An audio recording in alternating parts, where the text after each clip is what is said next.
Yo, what's up with y'all, man? I hope you're doing good. If you're new and you're a fan of the NBA... What? If you're new and you're a fan of the NBA, subscribe to this channel. So let's get straight into it. About to beat my meat.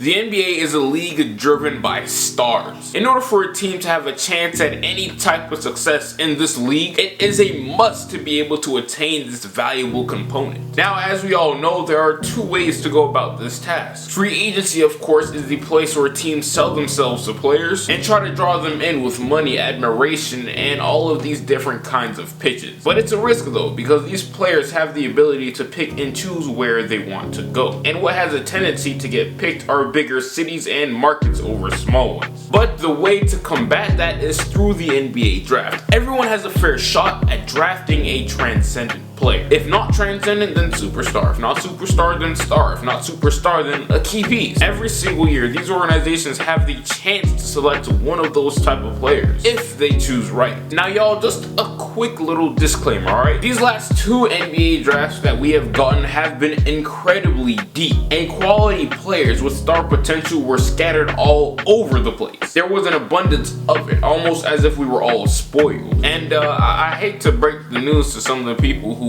think highly of this year's draft or whatever, but I mean, we're not gonna get that this year, because this year's draft isn't as intriguing from the past two. It's kinda if you know what that means. It's you know? Only a few prospects out of this year's class, in my eyes, have the chance to be something special. But other than that, I am expecting a very, very mid draft. For those who don't know, mid means mediocre, not none too crazy. Nevertheless though, I'm still excited and amped about this, and you should be too. Wait, am I ruining the vibe? I think I ruined the vibe for a second. Let me change that. Now, obviously, as you read the title, this is my way too early 2019 NBA mock draft. The lottery draft order that I'm going by is based on the standings right now in the making of this video. So this order 10 times out of 10 may change at the end of the season when the actual draft lottery comes along. The order is going to completely switch around, and things are going to be flip-flopped. Some team always ends up lucking up and get a pick much higher than they were projected to get. So enough with all of that explanation. Let's waste time no more, because first of all, I feel like this may be a very long video, and I can only talk for so long. I'm human, and I'm not trying to be here for 30 minutes. That's dead. I love this YouTube stuff, but bro, I'm not made for 30 minutes. So sit back, enjoy your little snacks or whatever, get your little water, drink your water, you know what I'm saying? And enjoy the rest of this video. With the first overall pick in the NBA draft, the New York Knicks select Zion Williamson. Now this shouldn't be a surprise to anyone at all. Dude's game is just simply breathtaking. In a vid that I made a couple months ago covering Zion Williamson and all the madness surrounding his name, I said this incredibly smooth line that perfectly describes him as a player. Run that back, Turbo. He is one of the most physically gifted prospects we've ever seen. It's almost as if he was created in a lab. Some cracked out scientist made this right here. Height of a wing, strength of a big, and speed of a guard. Mix that up, throw in your potions and your lotions and all that, and you get this. Dude is just built different. He is undisputedly the best and most sought after player in the draft this year. I'm not hearing it from nobody. I'm so sorry. For a human being to be that blessed enough to have that physique and size, while simultaneously having stupid leaping ability and speed, is just ludicrous. And to add on top of all of his physical gifts, that translates extremely well into today's league. A few months ago, in that same video, I wasn't ready to call him a transcendent player just yet. But after the pure excellence that he continued to show night after night after night, he honestly might just be one, and I'm ready to say that he is. Now for the New York Knicks, you know, as of late, they've positioned themselves perfectly to do either of these two things. They can build for the future and keep their assets, you know, or they can build the NBA's most devastating duo, possibly trio. That includes Kyrie, KD, and potentially Anthony Davis. So Zion may not actually be playing for the Knicks once the season starts next year, and he may be used as bait to lure AD to the Knicks, and he may end up being a New Orleans Pelican. Tough. Whatever the case is, whatever goes down on draft night or a couple weeks after draft night, all I know is that someone is getting one of the NBA's next superstar on their team and will be very satisfied. With the second overall pick in the 2019 NBA draft, the Phoenix Suns select Morant. Now the Suns, I literally just made an entire video about them a week, 2 weeks ago, and it's a complete vibe, so I suggest you to go check it out right here, if the eye is right here, or over there. Now they, in my eyes, are in a quite simple situation right now in the draft. It doesn't take a hardcore NBA enthusiast to, figure out their problems and what they need to do to solve it. They suck and have way too many wings who deserve playing time on their roster and little to no PG to rely on. The Suns in the past have had the chance to address this PG issue these last 2 years. In 2017, they could have had De'Aaron Fox, but at the time, they had Eric Bledsoe, and nobody knew at the time Eric Bledsoe wanted to leave, and he ended up scoring them over low-key. But anyways, that's not the point. They still had the chance to draft him. And in last year's draft, they also could have had Luka Doncic. I could already see the comments. Luka's not a point guard. Look, man, what is a point guard nowadays in the NBA? He basically is one in Dallas in my eyes because he's the main ball handler for that team. So yeah. Anyways, they had a chance to select those two, but went a completely different route. This year, though, is about time that they address this long-term issue. Morant seems like he can help relieve the headache the fans, the front office, and more importantly than all of that, the franchise player Devin Booker has endured. The 6'3" point guard looks like he has the skill, poise, and attitude to be up next and develop into an elite scorer and facilitating PG. With just a few years under his belt, he has a knack for attacking the rim, and due to his athletic ability, he has the ability to finish pretty well around the rim. Morant, to me, has at worst top 10 PG potential in the league, and that's just something that the Suns can simply not let walk out of their sights, and not again. They need to and probably will pull the trigger on him in order to not only please the book but also start moving in the right direction again. With the 3rd overall pick in the NBA draft, the Cleveland Cavaliers select RJ Barrett. Now, as of recent, RJ has been getting a lot of heat, and people are really questioning just how good he truly is. I mean, I watched him play. I watched a lot of RJ footage and all of that, and I honestly don't blame them at all. He is overly aggressive sometimes, a suspect shooter who likes to shoot, and he has a score first mentality. But I mean, let's not act like that this man still doesn't have potential and can't get those issues fixed. Now in Cleveland, they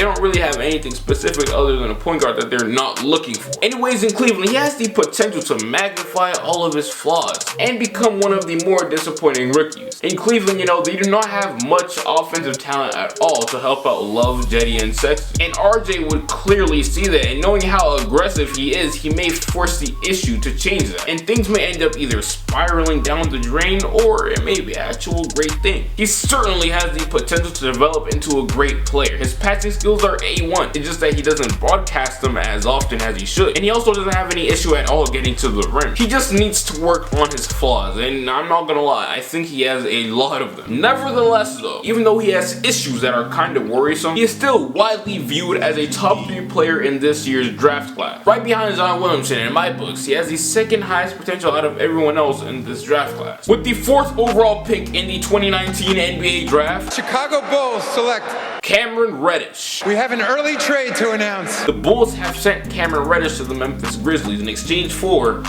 we'll get into that just in a few minutes. Now y'all, if you've been around my channel for at least a year now, you would know that I think very highly of the Chicago Bulls, especially since they made this Otto Porter trade just a few months ago. If they didn't end up trading for Otto Porter, then yeah, I think they don't trade their pick, and I think they do keep Cameron Reddish. But they did, therefore they no longer have a hole in that position to fill out because it has now been fulfilled by Otto Porter Jr. The Bulls, in my eyes, have their shooting guards, small forward, power forward, and center for the future. Every one of those guys complement each other extremely well and cover for one another's weaknesses. The only thing that they need out of this draft and that would benefit them is a point guard. And sadly for them, the guy that they would be more than glad to take, Morant, has already been scooped up by the Phoenix Suns. Morant is the only top elite high-level prospect that would make sense for them right now. They don't need anything else but that, an elite level point guard. Now, you're probably wondering what they'll get from the Grizzlies. And like I said earlier, we will get into that within a few. Be patient. With the 5th pick in the 2019 NBA draft, the Atlanta Hawks select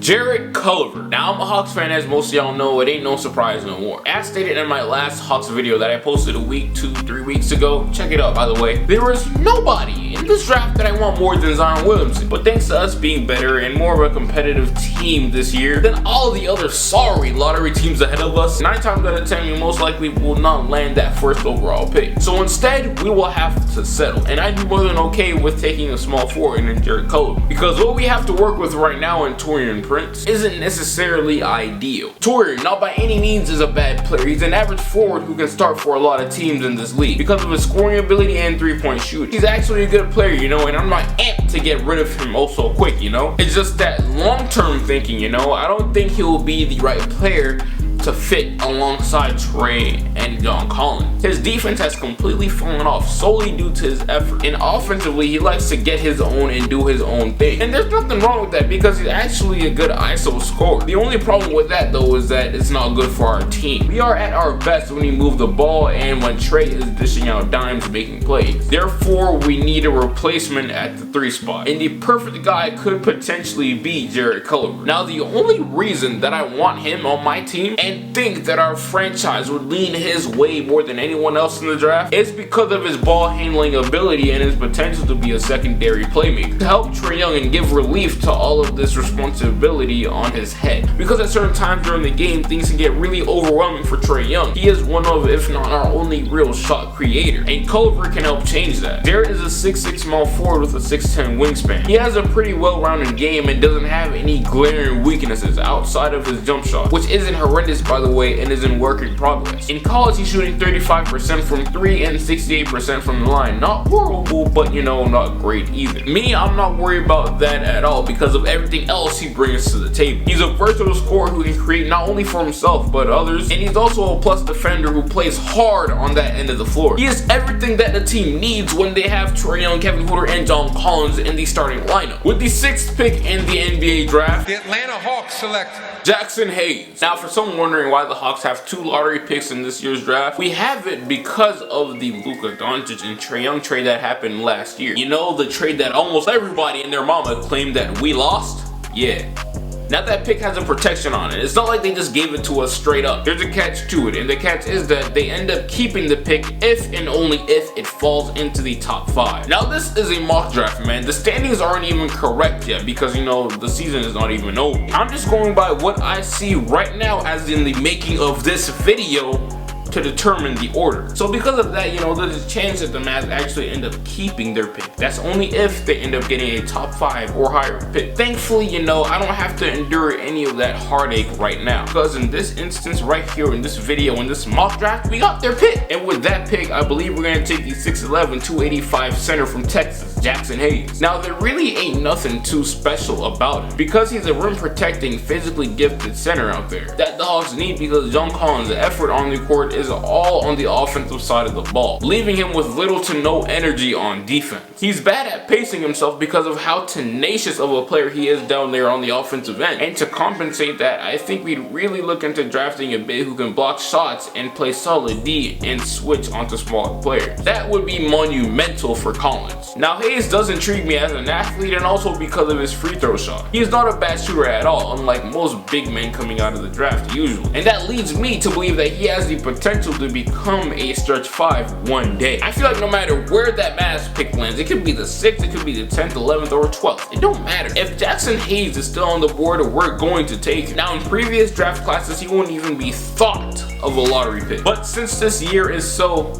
mid, he is. With the 7th pick in the 2019 NBA draft, the Memphis Grizzlies select Darius Garland. Now, just a few moments ago, you guys noticed that the Bulls ended up trading their pick because they do not have a need for it due to the players who were left. So this pick here is basically a swap between the Grizzlies and also the Bulls. The Grizzlies get to take Cam Reddish, and the Bulls can either package Chris Dunn, whose future is suspect by the way, with the 7th pick and potentially Mike Conley. Now look, at first glance, you know, this seems like a pretty risky trade for the Bulls, because Mike Conley has been known to be pretty injury prone throughout his career, and that's worrisome. And also his contract, that thing is obese. But at the same time, you know, if you've been keeping up with time, His contract is almost up in 2 years. He just has next year and the year after that, and then he's a free agent. So you can get 2 years of a 31-year-old all-star caliber PG who fits seamlessly into your offense and defense, and on top of that you can get the 7th overall pick. And with that pick you can scoop up a PG who can potentially be the point guard for your future, or just a really nice one off of the bench. This trade right here works perfectly for both sides. The Bulls get an established vet whose contract isn't lengthy to help them hop on the winning side of things, and the Grizzlies can completely hit the restart button and get a young PG in Chris Dunn who needs all the opportunity he can get with literally nobody standing in his way. And they also get a highly touted wing in Cameron Reddish who has a chance and the potential to become something special in this league with the right opportunity given. In Memphis, you know, what's cracking in Memphis? What's going on in Memphis? Who's popping in Memphis? Jaren Jackson Jr., he's a big man. He doesn't demand the ball, okay? They have plenty of opportunity, and that's what guys like Chris Dunn and Cameron Reddish might need to be successful. There's no type of pressure or nothing on those guys to succeed and thrive as players developing into the future. This is a great way to start off a rebuild because now they certainly know what they have to work with. Jonas Valanciunas, Jaren Jackson Jr., Chris Dunn, and Cam Reddish. That is extremely solid if you ask me. This trade right here literally benefits everyone. The only issue that I see that might pop up is, you know,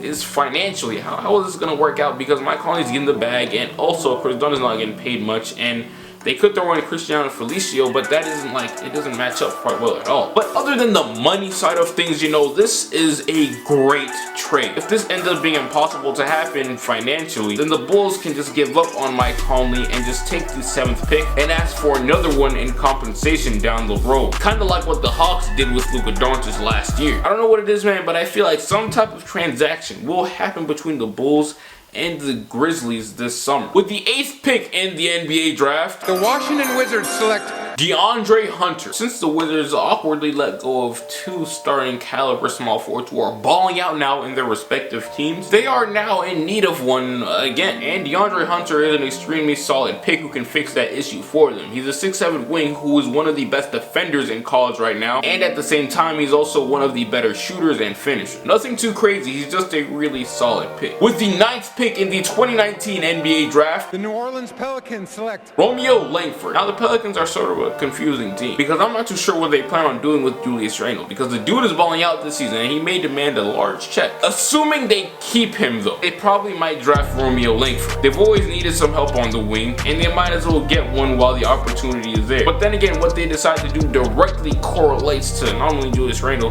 but also Anthony Davis. If they plan on trading him to Boston, then they will not be drafting Romeo Langford because of course Jaylen Brown will be included in a package for Anthony Davis. But if they decide to move him to any other team like the Lakers, then he could honestly be the move. With the 10th pick in the 2019 NBA draft and the last pick in this very video, the Los Angeles Lakers select. Bro, I honestly do not know who the Lakers are planning to select, if I'm being completely honest, because I feel like 9 times out of 10, whoever they pick is getting packaged in a trade for either Anthony Davis or Bradley Beal, you know? Dante Porter, Sekou Doumbia, and Kevin Porter Jr., and also a very slept on Brandon Clark are all on board still. All those guys are very intriguing prospects, but you know, not one of them actually can help the Lakers right now due to what type of team there are and what those guys bring to the table. So begin trading. As I said earlier in this video, this year's draft isn't anything too crazy like the last 2 draft classes that we've been through, but nevertheless some of these guys could be key pieces, finishing pieces, and stars for their respective teams. Trades on draft night will definitely happen, and also the order will definitely switch up as well. This is just for fun, you know, and hopefully this video right here gave you a better idea on what teams are looking for, what type of talent is out there, and what moves could actually happen. I was just looking for the sports channel, Gary. This is the end of the video though. I plan on redoing this entire video over again once you actually get the correct order, you know? But yeah, man, like I said, this is the end of the video. I really do appreciate you for taking time out of your day to come over here on my channel and to hear what I have to talk about. Like I said, man, make sure you leave a like, comment, subscribe, and share this video with all of your other friends. But until then, I'll get right with you. No way, remember back when I couldn't get a play, no home, I ain't have a place to stay, I got to work, made it free to wait, told my girl who'd ever